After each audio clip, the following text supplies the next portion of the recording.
My name is Kelly Ong, and I am the Chief Strategy Officer of Team Alliance. I'm also the co-owner of the organization.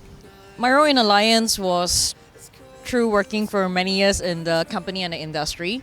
I started out as a Dota 2 team manager, and then I kind of became general manager for all the divisions. And pretty much last year, after I left my previous job, which was at Twitch TV, I came back as the co-owner of the team. Within Alliance, I work on strategizing about what games and divisions we're gonna add to our company or team, and we also think about what kind of players we are looking for. I work on partnerships and sponsorships as well, and I do day-to-day management of our staff, overall management.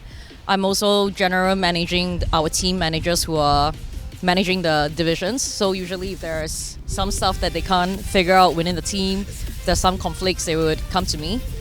I also work with the social media team very closely to develop our social strategy. So that's pretty much what I do in Alliance. I think Southeast Asia has a very different market from North America and Europe within esports industry. Southeast Asia is definitely the biggest mobile gaming market out of those three regions, and the mobile market is like almost comparable to like League of Legends or Dota 2 within the industry. There are still not a lot of people that are working within esports in SCA compared to those regions, even though our player base is, I would say, even bigger than those countries. So I look forward to that developing in the next few years. I definitely think that women are very underrepresented within esports, even though if I compare it now to 3 years ago, it's a huge improvement and difference. And then to compare again to 10 years ago, where I could be one of the only 2 women at an event or at an industry event, it's a huge leap already, but I do wish that there were more women in the industry. Just like any new industry, and just like women working in any job since the 60s, I think that as the industry mature more, women would be given a lot more opportunities. In fact, I do think that there are a lot of women that are within esports, whether they are players, streamers, hosts, presenters, working within gaming or esports companies. In actual fact, I do think that we are a bit more lucky than some industries such as like engineering and that kind of stuff. As time progresses, when there are more and more of us working inside esports, we would probably explode quite fast into having quite an equal status within esports.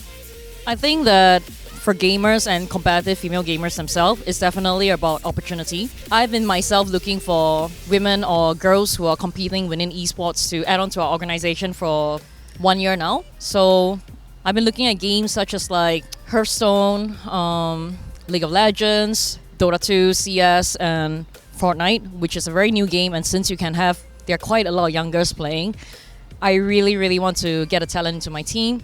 Most streamers, they are quite independent, so that's a little bit harder to recruit because a lot of independent streamers, they want to stay independent. But I do think that it has to start somewhere. In fact, in Singapore itself, a lot of girls actually had the opportunity to play in guys' teams within games such as like Dota 2 and Counter-Strike. And I do think that one of the difficulties is finding, at least for me overseas so long, it's actually finding men who can accept having a girl on their team without the prejudice and all of that. And I really hope that that can change, and I hope that I can help with that as well. I feel that women can bring a lot of stuff such as strategy, having a detail-oriented mind, and leadership capabilities to esports teams and competitions. I have kind of met a lot of girls who play where they are actually really smart, and I do think that they can become the shot callers of the team. They also bring a different perspective on how you can think about the game. I've met a lot of amazing female competitors who they just look at the game a very different way, from a different perspective, and I think that's actually pretty valuable to have.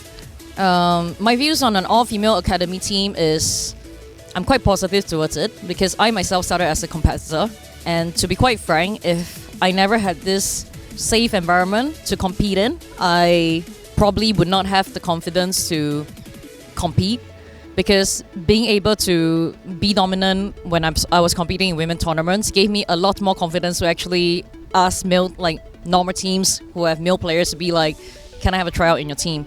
So I feel that academy teams are pretty important, but they need to be well funded, and there needs to be a goal. What do you want to achieve in the end? Because having a goal would help accelerate improvement a lot. I think FSL is a really, really cool platform for women to compete on, because playing in a female team and female league does give you the confidence to actually go and compete.